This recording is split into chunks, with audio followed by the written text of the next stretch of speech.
ladies and gentlemen, the story you are about to hear is true. The names have been changed to protect the innocent. Dragnet, brought to you by Chesterfield. This is the best, Chesterfield, and the time to change today.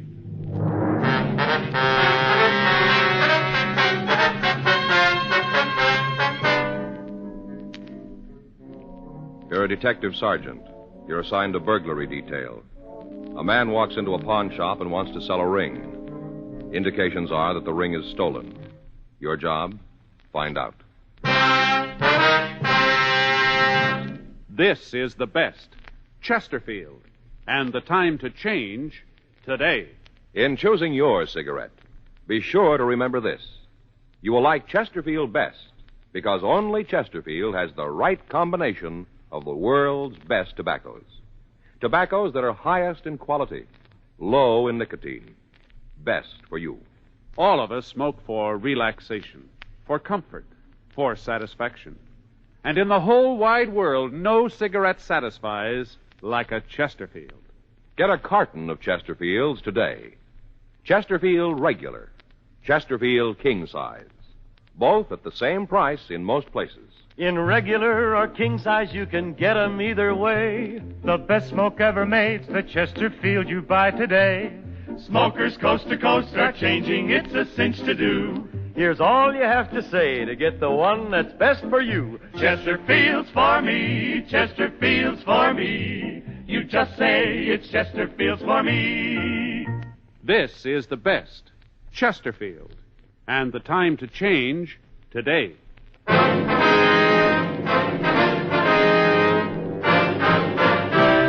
Dragnet, the documented drama of an actual crime. For the next 30 minutes, in cooperation with the Los Angeles Police Department, you will travel step by step on the side of the law through an actual case transcribed from official police files. From beginning to end, from crime to punishment, Dragnet is the story of your police force in action. It was Tuesday, June 17th. It was warm in Los Angeles. We were working the day watch out of burglary. My partner's Frank Smith. The boss is Captain Bernard. My name's Friday. We were assisting another team in checking out pawn shops, and it was 9:27 a.m. when we got to 552 South Main Street.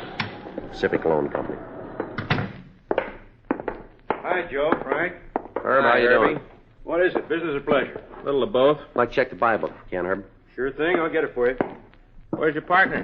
Took the day off, going to get some sunshine. You picked a good day for it. Yeah. Here you are, Joe. Thank you. Herb, are these all the tickets for yesterday? Yeah, it was kind of slow Monday. Mm-hmm. You find anything? No, not what we want. Okay, thanks, Herb. Oh, it's okay. You know, Joe, anytime we can help you fellas. Yeah. Say, Joe, while we're here, I'd like to look at the guitar. What? It's not for me. You know me better than that. The only piece I know is it ain't gonna rain no more. What's wrong with how dry I am? It's funny. What do you got in a good guitar, Herb? Well, come on down here. I'll show you some good buys. One of my neighbors asked me to check if I had a chance. Wants to buy his kid one. Mm-hmm. What do you got? Did you say how much you want to spend? No, but I don't guess he wants to lay out too much. How about that one hanging up there, the one with the knobs on it? Oh, that's an electric. What's with the knobs? For volume. Oh. How much? You know, that one, I'll let you have for $30. I don't think he'll go that much. You got something cheaper? The kid can make his own volume. That's nice looking, though, don't you think, Joe? Yeah. Hey, here's a good one, a Spanish. That the regular kind? That's right. How much is it? $12. Oh, that sounds more like his speed. Can I see it? Sure thing. Yeah. It isn't tuned, but go ahead and strum it. Uh-huh. But what should I be listening for? Tone. Oh. Yeah, that's nice. Oh, excuse me, fellas. Sure, go ahead, Herb. Something I can help you with, sir? Yeah, maybe I guess so. How's it sound to you, Joe? You want to step to the back? I don't know. I'm with you. What do we listen for here? What is it you Tone, you know. Oh, yeah. This neighbor told me he was pretty lucky. How's that? Well, his kid's been watching those singing cowboys on TV, so now he wants to be one with a guitar. Mm-hmm. This guy next door says he's glad his kid hasn't got all wrapped up in space shows. Well, Says he couldn't afford a spaceship. I don't guess there are too many second-hand spaceships for sale, are there? Joe, I think he's trying to push your hot ring. I turn it down. Let's go. Right. Hey, you, fella, hold it up. You mean me? That's right, police officers. What's the matter? Let's go over to the doorway. Right over here. Well, why? Come on, move. Hands over your head. Come on. Turn around. All right. He's clean. See your identification. Like what? You got a driver's license? Yeah. Get it out. All right. Here. Take it out of the wallet. Sure. All right, give it to me. James Feder. This your true name? Yeah. You live at this address, 1201 South Grattan Street? Yeah. Right, here you are. What were you doing in that shop? I went in to sell a ring. Let's see it. All right. Here. The ring belong to you? Yeah. Want to wait here, Frank? I'll check Herb. Right. Herb, you want to come out here a minute? Sure. Let's take a look here. Is that the man who tried to sell you the ring down there? Yeah. All right, now look at this. Is this the ring? Mm-hmm. Yeah, it's an emerald. Real good stone. Why'd you turn it down? I thought there was something wrong, like I said. Yeah. Well, he wanted to sell it for $20. Yeah. Ring's worth close to $1,000. We took James Feder to the office for questioning. Frank checked with R&I and found that he had a previous record. He'd been picked up on suspicion of burglary and had served one term for auto theft. The ring was examined and found to be genuine. Feder maintained the ring belonged to him. After an hour of interrogation, he began to change his story. All right, I didn't know what it was worth. You mean the ring wasn't yours, then? Yeah, if I'd known it was worth that much, I wouldn't have tried to sell it so cheap. Well, where'd you get it? I found it. Where? MacArthur Park. When? Last night. I go over there all the time in the evening. Did you do anything about trying to find out who lost the ring? Yeah, I checked in the papers and the lost and found. I guess I looked in all of them. I didn't see any ads, though, for a green ring. Uh-huh. Well, I looked at the ring real close and didn't seem like a good stone, so I decided maybe it wasn't worth anything advertised. No, but it was worth trying to sell, wasn't it? Well, like I said, I ain't working. A few bucks would come in handy. Yeah, sure. You don't believe me, do you? Well, you haven't given us much reason, have you? You started out lying. Why should we think different now? Yeah, I guess I told you it was mine. I was afraid maybe you'd think I stole it. But I told you the truth now. You have. I can prove it. You take me out there. You take me to that park right now. What'll that prove? Well, I'll show you just where I picked it up. Well, now, if we wait until Sunday, the trip won't be wasted, will it? Huh? We can listen to the band concert, too.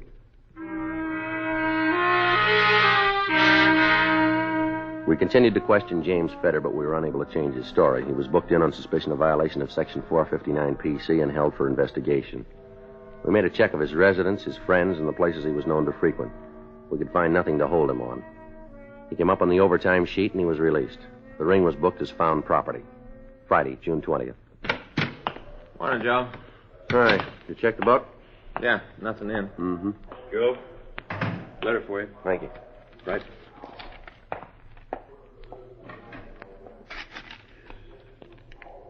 Listen to this. You did me a favor. Now I'm going to do you one. Go to the Greyhound bus depot. Rental locker number 103. Yeah, is that all? Take a look at it. Here. Typewritten, no greeting, no signature. Yeah. What do you think? Let's check it out.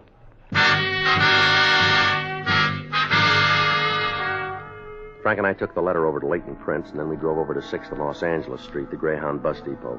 We went to the office of Ralph Thomas, the regional manager. We told him about the letter, and in his company, we went to check on locker number 103. Well, the locker's empty now. We'll have to see if anything's been removed from it recently. You want to come with me, gentlemen? We'll take the elevator to the basement. All right, fine. Thank you very much, sir. How are the lockers checked, Mr. Thomas? The 10 cents pays for 24 hours. All lockers are checked at midnight. I see. When the time limit's up, the articles are removed and a new lock's put on the locker. I see. Of course, as long as the fee's paid, we don't bother it. Mm-hmm. All the things removed are ticketed and held for 90 days. I see. See, we hold them here at the depot for 30 days and then remove them to a warehouse. You'd be surprised at how fast they accumulate. Yes, sir.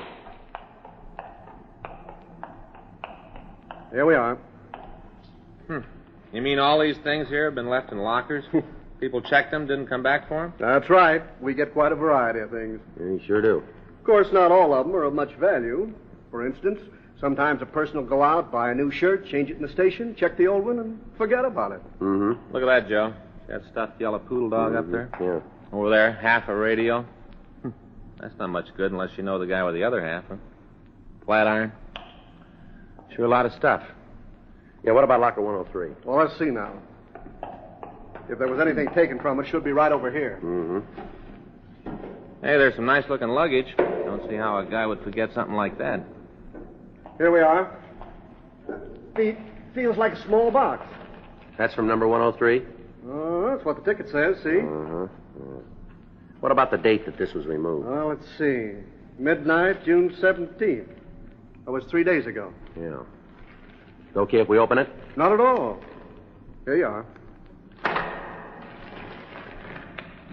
Here, give me the paper, John. Yeah. Looks like a Christmas card box, huh? Yeah. Take a look, Frank. Uh-huh. What's in it, Sergeant Friday? Jewelry. We signed a release form for the jewelry, and then we went back to the office. A check of pawn shop records was made, and we found that all the pieces had been reported stolen in a recent burglary. Leighton Prince had called to say no prints were found. The owner, Mrs. Carlton Hendricks, was notified, and she came down to the office. 11:07 a.m. Are you Mr. Friday, the gentleman that I talked to on the phone? Yes, ma'am. It's my partner, Frank Smith. Oh, how do you do, Mr. Smith? How do you do? Smith. Oh, that's a nice, uncomplicated name. If you don't mind my saying so, Mr. Smith, I think you look like a very competent officer. Thank you, ma'am. And you, Mr. Friday, you look, well, as though you might be more complicated, but very efficient. That's very nice of you, thank you. You see, that's one of my hobbies, reading character from faces. My friends say that I'm most always right. Yes, ma'am. Oh, when you called, I was so thrilled. You can understand what it means to recover possessions that you'd given up for lost? Yes, ma'am. Would you like to check the pieces now? Yes, you know, I had to call off a bridge party this afternoon, but then there'll be others, and this will be such an experience to tell them about. Yes, ma'am. Now, if you'll just look at these pieces and tell us if they're yours. Oh, all right, Mr. Friday, whenever you're ready. Yes, ma'am. Well, this is the box they were found in here. Well, it's a Christmas card box. How clever of them. I must remember that. You know, to tell my friends. Yes, ma'am, you do that. Frank, would you hand me that newspaper, please? Oh, yeah. There you go. Thank you. I'll just spread these on the table here and you can see them better. Oh, Maurice would just die if he saw this. Is that your husband? Oh, gracious, no, I don't have one. I mean, at present. I'm divorced, you see, but we're still very good friends. I meant Maurice, the jeweler. Huh? Just the way Mr. Friday spread my jewels on the newspaper. You see, when Maurice showed me these things, he had them all displayed on a wonderful piece of velvet. Oh. Then you recognize these pieces as being yours, Miss Hendricks? Oh, yes. Well, there's my wedding ring and my gold charm bracelet. Have you looked at that close, gentlemen? No, I missed it. Oh, you should. Here, now, look. Now, you see, all those things have a special meaning. My husband gave them to me. The little stop-and-go light. Oh, that was silly. I was just learning to drive. Yeah. It was a good thing we had insurance. Oh, and this little wheelbarrow. The first time we went to the races and I won so much money, he said I'd need this to carry it in. Yes, ma'am. Well, then I guess we can report that the jewels have been identified by the owner, huh? Oh, you see this little telephone, Mr. Friday? Yes, ma'am. It's got a number on it. But my husband didn't give me this. He didn't? No. It was all innocent enough, but poor Carlton. That was my husband got furious. I even caught him with a magnifying glass one day trying to read the number, the dear jealous man. Uh-huh. Is everything out of the box, Mr. Friday? Yes, ma'am. It's all right there in the paper. Why? Well, I don't see my ring. You mean this one right here? No, that's not it. It was an emerald in platinum setting. Well, when we checked the burglary report, I don't remember seeing any listing for that, Miss Hendricks. Well, yes, I know. At the time I made the report, I hadn't missed it. These trinkets were stolen from my jewelry box, and I thought the emerald was in the safety deposit box. I see. But why didn't you make a report when you discovered that it was gone? Oh, well, it happened at a bad time. I'd made plans to go over to Reno for a vacation. You know what a lovely place that is. Well, I thought if the rest of the things were recovered, the ring would be too. Well, nevertheless, you should have taken the time to report it, ma'am. Oh, yes, I know. But at the time, I was more concerned with my plans for this trip. Have you ever been to Reno? No, ma'am. Oh, you should go sometime. It's really wonderful. I'm going back this winter for the winter sports. Do you gentlemen ski? No, ma'am. No. Miss Hendricks, how much was your ring valued for? Well, I'm not quite sure, but I think Carlton paid something like $1,000 for it. Well, 3 days ago, we recovered an emerald ring that was supposed to have been found. It may possibly be yours. There, you see. Nothing to worry about. I just knew when I saw you two men that everything was going to be all right. My friends are right. I can read character. Yes, ma'am. We'll have to go over to the property department to identify the ring, Miss Hendricks. Oh, good. Good. That'll be another experience. I'm going to have to get in touch with Carlton. I'll need another charm for my bracelet. Yes, ma'am, you will. And I know now just what I want. Something that symbolizes this occasion, and especially you two officers. Uh-huh. Can you guess what it'll be? No, I can't. Can you, Frank? No, Joe, I can't. 2 little gold bloodhounds.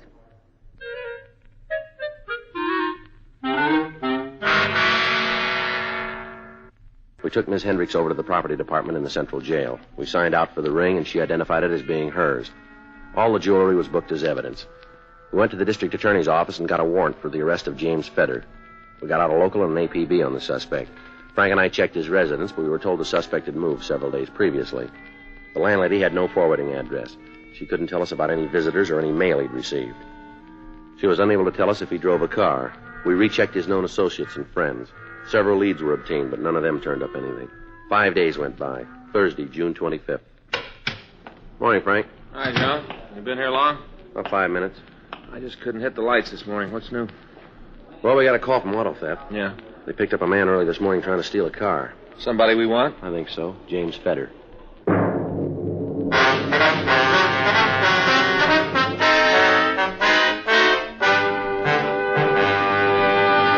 You are listening to Dragnet, the authentic story of your police force in action. All of us smoke for relaxation, for comfort, for satisfaction.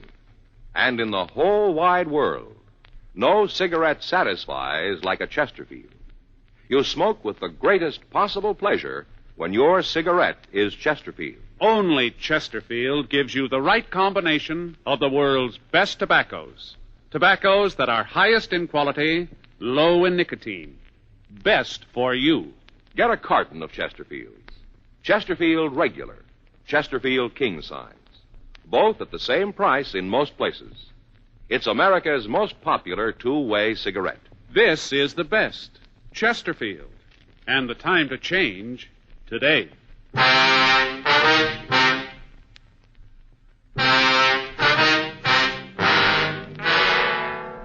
Before Frank and I checked out of the office, we contacted auto theft detail and told them we wanted to talk to Fedder.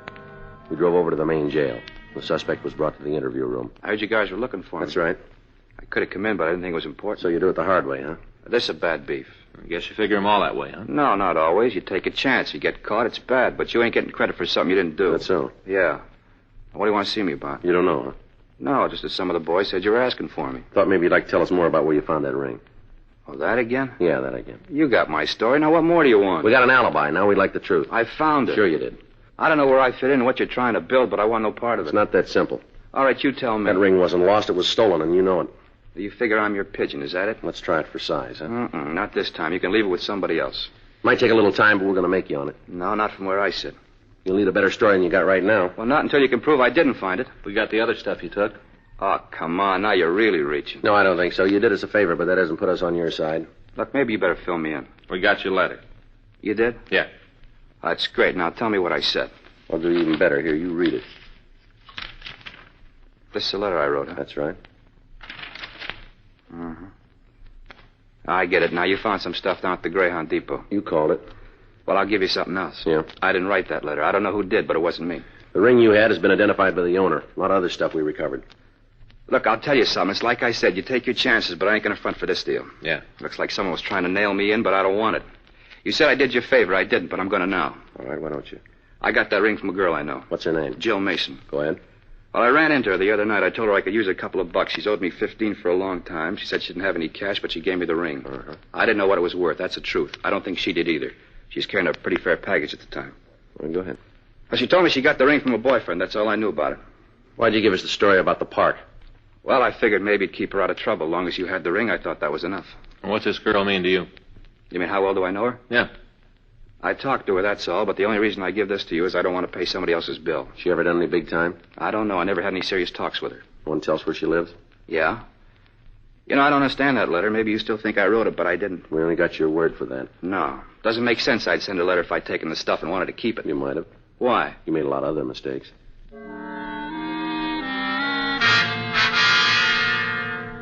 After further questioning, the suspect gave us a description of Jill Mason and her address. Frank and I went back to the office and checked her name through R&I, but we found no previous record for anybody answering her description. We drove over to 943 Wright Street, and we found the apartment house Fedder had told us about. Jill Mason's name was listed on a mailbox near the front entrance. We went up to the third floor, apartment 316. We rang the bell, and the door was opened by a woman of about 35 years of age. Her face showed signs of having recently been bruised. Yeah? What is it? You Jill Mason? That's right. Police officers would like to talk to you. Oh, well, I was just going to the beauty parlor. I'm late now. We'd appreciate it if you can wait, ma'am. All right. All right, if we come in? Guess so. Thank you. Live alone here? Yep. All right, if we look around? Go ahead. Frank? Yeah. Look, What's this all about? I don't think I like it. That slob Whitey put you up to this? Beg your pardon? Whitey, the bartender up the One Stop. That chiseler make a fuss over the couple of 10-cent glasses I broke last night? We haven't talked to him. It's okay, Joe. Wouldn't have surprised me if he had. Imagine him telling me I wasn't no lady. His shins are going to be sore for a couple of days. You know a person named James Feder? What's the last name? Feder. Feder. You say he knew me? Can you tell us that, please? You know, Yeah. Say, is this going to take long? to make a difference? Yeah, I'd like to call and cancel my appointment. All right. Thanks.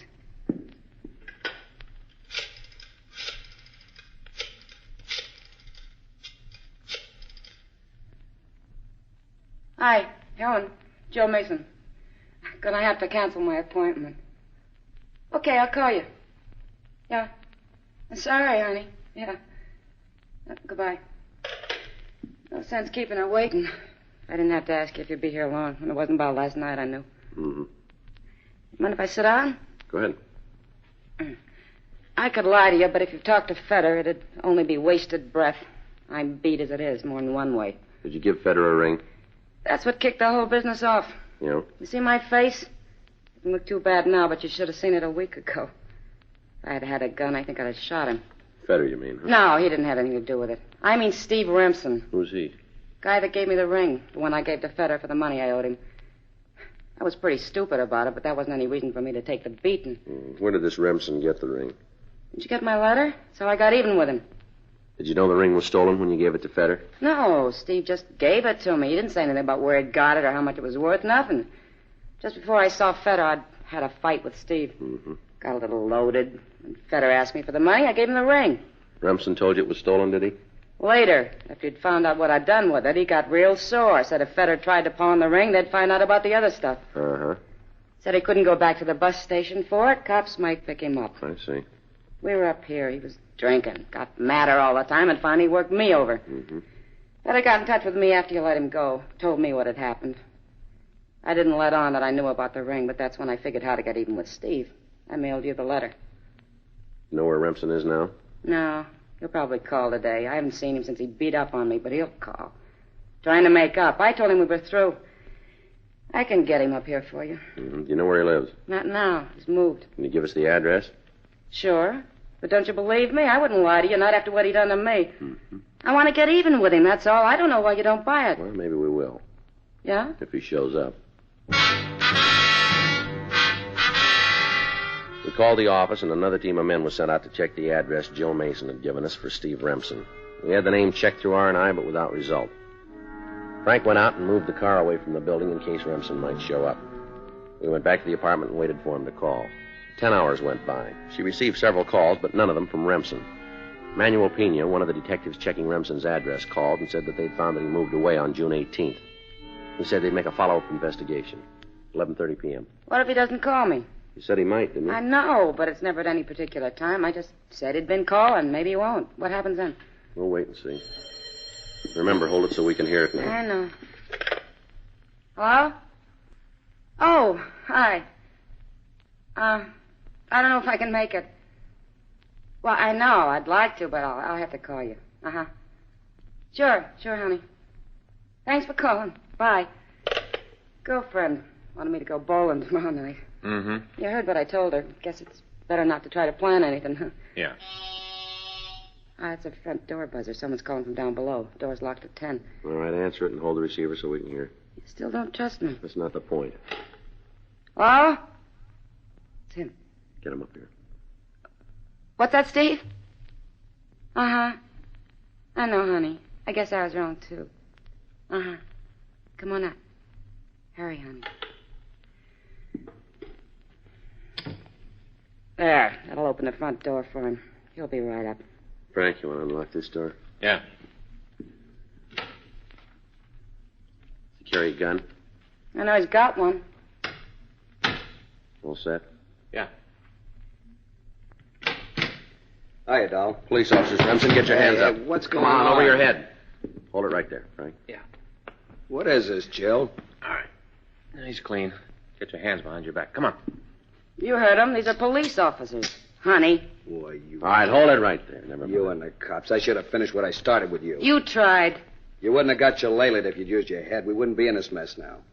My fault for tying in with a knothead like you. Oh, you. All right, now stop it, both of you. Sure, it's just that you guys never come close if it wasn't for this dumb broad. You tell us. Had it all worked out. Things were going just the way I planned. All right? Sure, I'd be sitting pretty except for her. Yeah, sure you would. Dumb broad, the biggest mistake she ever made. No, there was one other. What? The first time she talked to you.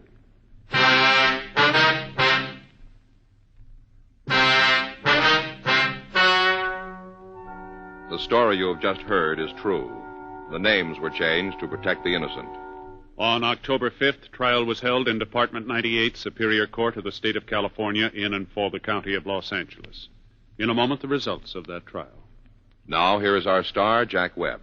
Thank you, George Fenneman. You know, any king-size cigarette can give you more length, but only Chesterfield gives you premium quality tobacco to go along with it.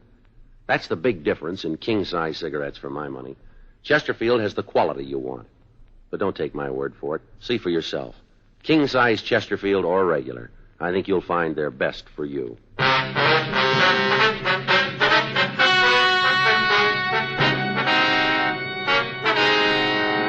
Steve Lynn Remsen was tried and convicted on one count of burglary in the second degree and received sentence as prescribed by law. Burglary in the second degree is punishable by imprisonment for a period of not more than 1 year in the county jail, or by imprisonment in the state penitentiary for a period of not less than 1 nor more than 15 years.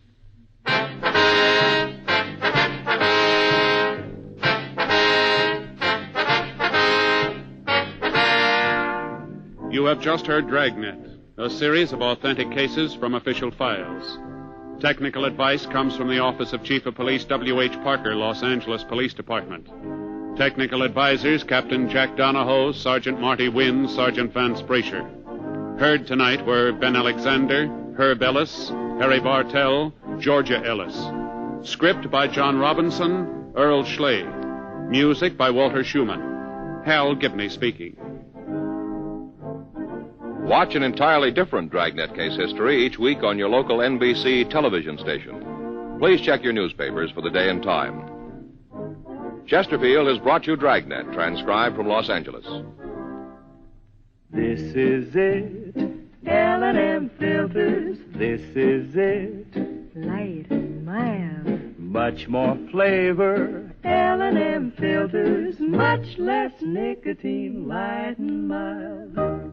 Remember, it's the filter that counts, and no filter compares with L&M's Miracle Tip for quality or effectiveness. You get much more flavor, much less nicotine. Buy L&M, king size or regular, both at the same low price. L&M, light and mild.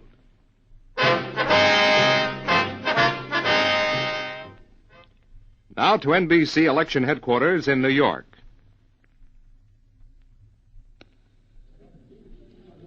This is Merrill Miller. Here are the latest returns in a surprising election in which voter apathy disappeared during the last 2 days of the campaign. Millions of voters unexpectedly turned out to vote in freezing weather in the west and rainy mixed weather with snow along the east coast.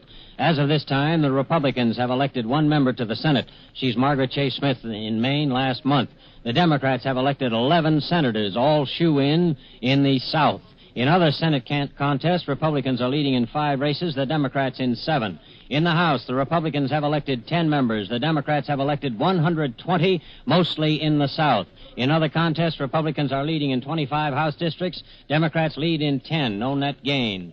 We'll be back on the air at 10 p.m. Eastern Standard Time with a full all-night roundup across the nation. Keep tuned to your NBC station for the later election news. Here's a late bulletin on the Democratic governor contest in New York.